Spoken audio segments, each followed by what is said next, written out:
दुनिया भर में खाद्य महंगाई का संकट लंबा चल सकता है। यूरोप को इस साल 500 वर्षों में सबसे भयंकर सूखे का सामना करना पड़ रहा है, जिस वजह से कई फसलों का उत्पादन घटने की आशंका बढ़ गई है और इस वजह से खाद्य महंगाई और भी ज़्यादा गहरा सकती है। यूरोपियन ड्राउट ऑब्जर्वेटरी ने अपनी रिपोर्ट में कहा है कि 47% यूरोप में भयंकर गर्मी पड़ रही है, जिस वजह से ज़मीन में नमी बहुत ज़्यादा घट गई है।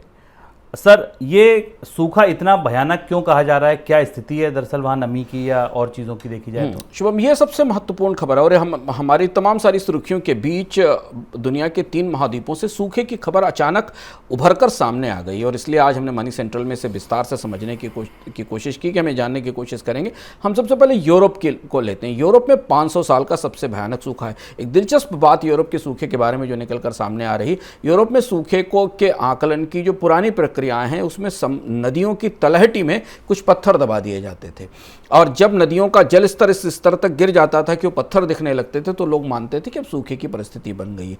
तो कई सारे देशों में, यूरोप के कई सारे प्रमुख देश, स्पेन, पुर्तगाल, फ्रांस, जर्मनी, नीदरलैंड, इन सारी जगहों पर नदियों और झीलों का पानी सूख चुका है। जल स्तर रिकॉर्ड लेवल से पे नीचे गिरा हुआ है और इसका हमें असर पूरे उस हिस्से में फसलों पर दिखाई दे रहा है।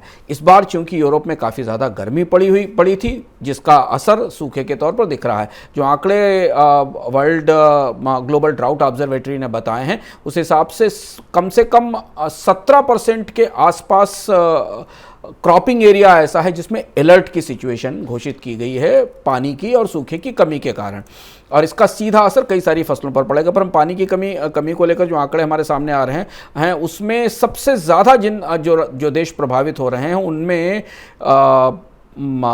स्पेन है, उसमें पुर्तगाल है, फ्रांस है और जर्मनी है। और इसका असर वहाँ पर हाइड्रो इलेक्ट्रिक पावर के जनरेशन पर भी, क्योंकि नदियों में पानी कम है तो पन बिजली के जनरेशन पर भी दिखाई दे रहा है। दूसरी जो खबर सूखे की आ रही है दूसरे कॉन्टिनेंट से, दूसरे महाद्वीप से, वो अमेरिका से आ रही है। अमेरिका से जो आंकड़े हमें मिल रहे हैं, जो हम देखने की कोशिश कर रहे हैं, अमेरिका के पश्चिमी हिस्से में पिछले 2 साल से सूखे जैसे हालात बनते दिखाई दे रहे हैं। वॉल स्ट्रीट ने अपनी एक रिपोर्ट में कहा है कि इस पश्चिमी हिस्से में ये 1200 साल का सबसे भयानक सूखा है। पिछले 1200 साल में सबसे ज़्यादा पानी की कमी इस एरिया में दिखाई दे रही है। उन्होंने यूनिवर्सिटी ऑफ कैलिफोर्निया की एक रिपोर्ट का जिक्र करके बताया और पश्चिमी हिस्से में के बड़े हिस्से में पानी की कमी के कारण कई फसलों पर असर पड़ रहा है, जिस पर आगे आएंगे। और तीसरा और महत्वपूर्ण हिस्सा चीन का है। चीन ने, पर हमने इससे पहले भी अपने कार्यक्रम में चर्चा की थी कि चीन का एक बड़ा हिस्सा पिछले 4 महीने से भयानक सूखे का शिकार है, पानी की कमी का शिकार है और जल स्तर में गिरावट का शिकार है। यांगजी का जो एरिया है, यांगसी नदी के आसपास का जो एरिया है, वहाँ हीट वेव के कारण, हीट वेव पिछले कई सारे वर्षों में सबसे लंबी चली है और इसलिए वहाँ पर सूखे और पानी की कमी के स्पष्ट संकेत मिले। बल्कि वहाँ की सरकारों ने ड्राउट मिटिगेशन की, राज्यों की सरकारों ने ड्राउट मिटिगेशन किया या सूखे का असर कम करने के प्रयास भी शुरू कर दिए हैं। सर, फसलों के उत्पादन को लेकर कैसे अनुमान सामने आ रहे हैं? फसलों के उत्पादन को लेकर 2-3 महत्वपूर्ण अनुमान हमारे सामने। मैं फसल की रिपोर्ट पढ़ने की कोशिश कर रहा था, डेटा समझने की कोशिश कर रहा था। जो फसलें सबसे ज़्यादा प्रभावित हो रही हैं इस समय ईयू में, ईयू की जो एजेंसी है ना Shubham, joint research centre EU ने, उसने अपने यहाँ फसलों के सारे फोरकास्ट या उत्पादन के सारे आकलन कम कर दिए हैं। सबसे ज़्यादा जो कमी की गई है वो कमी की गई है सोयाबीन और सनफ्लावर के उत्पादन के आकलन में इस एरिया में, और इसका असर हमें आने वाले समय में खाद्य तेलों की अंतर्राष्ट्रीय कीमत पर दिखाई देगा।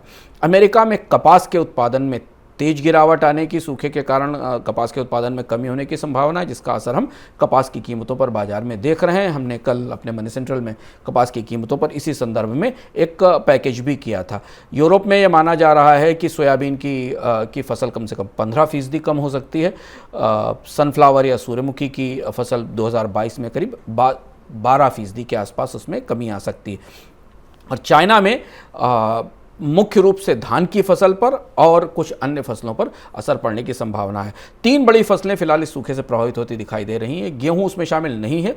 तिलहन, कपास और कुछ चीन के हिस्सों में कुछ अनाज की फसल पर असर दिखाई दे रहा है। पर बहुत लंबे समय बाद अंतर्राष्ट्रीय अर्थव्यवस्था में अंतर्राष्ट्रीय मौसम में बदलाव के कारण, तापमान बढ़ने के कारण हमें तीनों महाद्वीपों में सूखे की स्थिति दिख रही है।